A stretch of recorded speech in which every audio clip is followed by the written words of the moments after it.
What's up YouTube, this is Erebus, and today I want to talk to you about a recent New World data mine which exposes possible plans for several new dungeons, weapons, microtransaction armor skins and features being added to New World.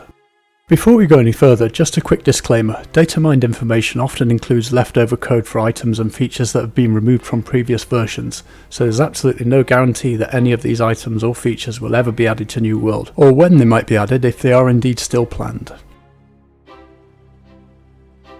This information was originally exposed on Reddit, and I will include links to the relevant posts in the description section for those of you who want to look at the information in more detail.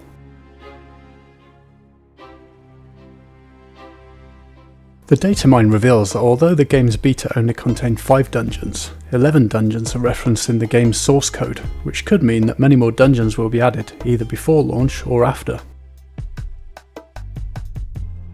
The code also references a new zone called Brimstone Sands, where the main story quest ends, and if you're wondering how all these new dungeons and zones are going to fit in the already packed map, indications are that on launch the map will be roughly twice as large as what we saw in beta.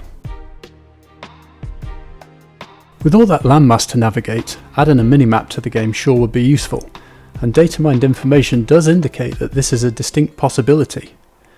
An image file named minimap_frame.dds was found in the game files. Sadly though, this file has existed for years and no other evidence was found in the source code to indicate that AGS have progressed with implementation since the minimap frame was created. This could be because they no longer intend to implement this feature, or it could be because they consider the task so trivial that they're happy to leave its development until the final polish stage. I guess we'll just have to wait and see on that one. References to an equipable torch were also found, though the game did previously have equipable torches during the alpha stage which have subsequently been removed, so this code probably references cut content.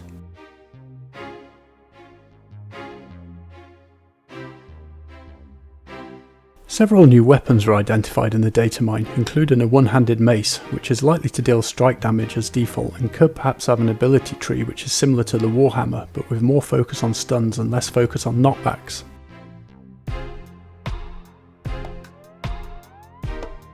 One-handed daggers were also indicated, which is likely to deal thrust damage and could well provide massive backstab and critical hit bonuses, along with increased evasion. There were also several two-handed weapons indicated in the data mine, including the War Club, which is likely to deal heavy strike damage but be fairly slow. This weapon's ability tree could include stuns, much like the mace, but also powerful armor debuffs. Another two-handed weapon indicated in the game's source code is the polearm, which will probably deal slash damage and could potentially be focused on crowd control via knockdowns. And last but not least, the final two-handed weapon is one that I know a lot of players have been wanting, myself included. It's the longsword. This weapon is almost certainly going to deal slash damage. Longswords were actually already in game during beta, though they were only usable by monsters and players could not acquire or equip them. Next up are ranged weapons, with evidence of pistols being found in the data mine, including a crossbow variant. There's also evidence pointing towards a blunderbuss weapon, which is quite interesting as this could prove to be an excellent ranged crowd control weapon, possibly featuring arced AoE damage with knockback. Next up is the Angry Earth Staff, which could perhaps grant access to the magic tree used by the Angry Earth faction, almost sort of druid-like natural magics.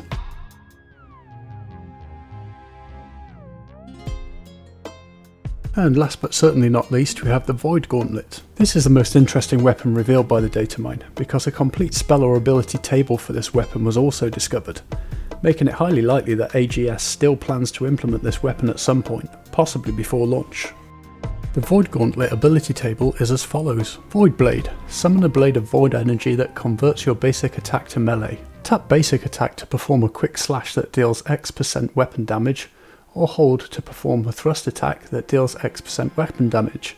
Both attacks inflict Disintegrate on successful hits, dealing X% weapon damage per second and reducing damage absorption by X% for X seconds. So whilst we don't know the damage or armor debuff percentages or even the duration yet, that definitely looks like it could be a useful skill to use in dungeon boss fights. Next up we have Bolstering Blade. Gain Fortify on start, increasing damage absorption by X% for X seconds. And although we don't yet know the duration of that ability, I strongly suspect that will be a short-term life-saving type ability rather than a permanent tanking type ability. Next we have Penetrating Blade, which offers X% critical damage on Void Blade attacks. Draining Blade appears to be quite an interesting ability because successful heavy attacks will heal yourself for a percentage of the weapon damage per Disintegrate stack on target, which of course is applied by Void Blade. Punishing Chamber allows you to summon a circle of void energy at your feet that deals X% weapon damage per second to enemies and grants Empower to friendlies, increasing their damage by X%. So that sounds a lot like a traditional healing circle, but instead of healing, obviously you're going to be preventing damage from occurring in the first place and dealing damage to enemies at the same time. Efficient Chamber reduces your Void Gauntlet mana costs by X% whilst you're inside the chamber. Invigorating Chamber regenerates X amount of stamina per second for both yourself and any friendlies who are inside the chamber. Petrifying Scream unleashes a void-infused scream, dealing an unknown amount of weapon damage and inflicting root to enemies 4 meters in front of you, disabling their movement for an unspecified amount of time. Extended Scream increases root duration for enemies whose health is below a certain percentage. Bolstering Scream grants Fortify for each enemy hit, increasing your damage absorption by a set percentage and duration per hit. Drain Strength is a passive ability that increases your damage whilst your mana is below a certain percentage. Healthy Luck is another passive that increases your critical chance whilst your health is above a certain percentage. Recovering Focus is a passive skill that increases your critical chance whilst all your abilities are on cooldown. Refreshing Luck is a passive that offers a cooldown reduction on all abilities when you land a critical hit. Deadly Proximity is a passive that grants Empower when you cast abilities within a set distance of an enemy, increasing your damage output by a certain percentage for a certain duration. Invigorating Harvest is a passive that allows Harvest to restore additional stamina. Revitalizing Luck will heal you for a percentage of the damage done on critical hit. Refreshing Weakness offers a cooldown reduction on all abilities when successfully hitting enemies affected by debuff stacks, which can be from different debuffs. And the ultimate for this Void Gauntlet tree is Void Aura. On successful ability hit, gain a stack of Void Essence. At 6 stacks, consume all stacks and gain an AoE Aura on self that heals friendlies for a percentage of your weapon damage. The AoE also deals a percentage of your weapon damage per second to enemies within the area of effect.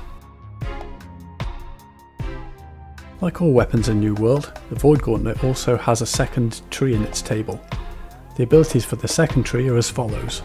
Decaying Orb fires an unblockable orb that passes through enemies and inflicts Disintegrate, dealing weapon damage and reducing damage absorption. Draining Orb is a mod skill that gives you a percentage of mana per enemy hit.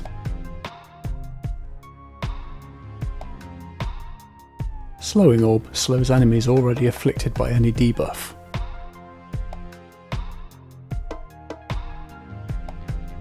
Detonating Orb allows you to detonate an orb, either dealing AoE damage and applying Disintegrate or healing friendlies depending on the phase of the orb. Draining Tether fires a projectile that tethers you to an enemy, weakening it and empowering you. The bond is broken if the target moves beyond this ability's 10 meter range. Refreshing Tether. Successful hits against tethered targets reduce other Void Gauntlet cooldowns. Invigorating Tether provides mana regeneration while the tether is active.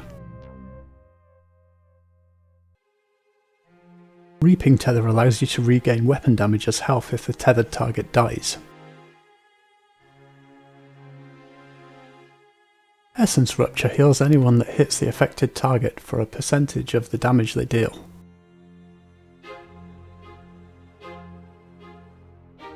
Invigorating Rupture allows players who are striking a target affected by Essence Rupture to receive stamina in addition to health.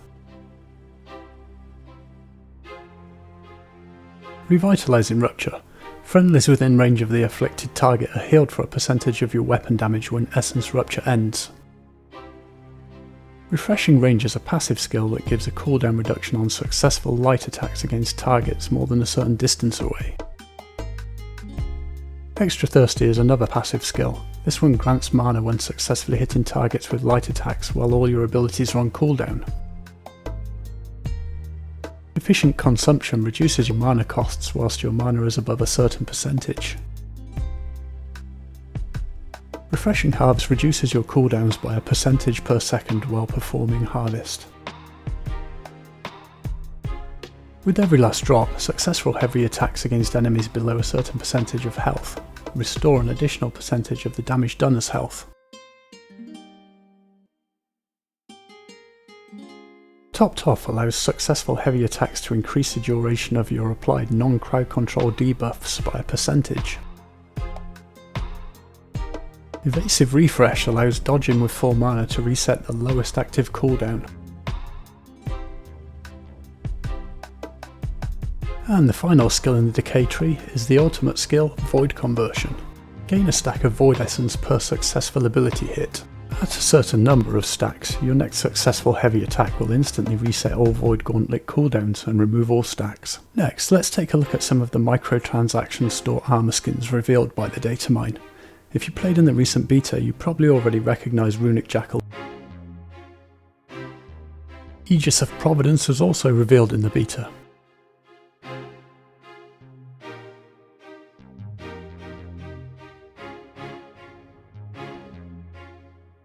That leaves Cambion Husk,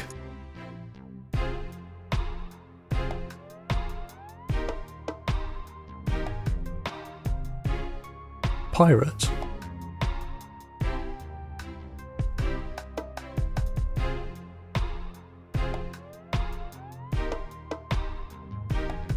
Righteous Guardian,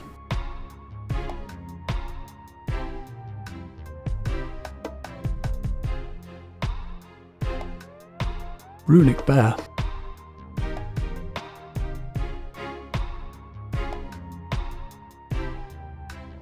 Runic Fox,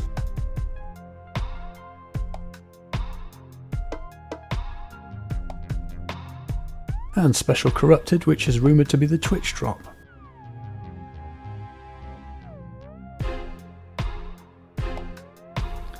Finally, we have a list of all the unlockable titles found in the datamine.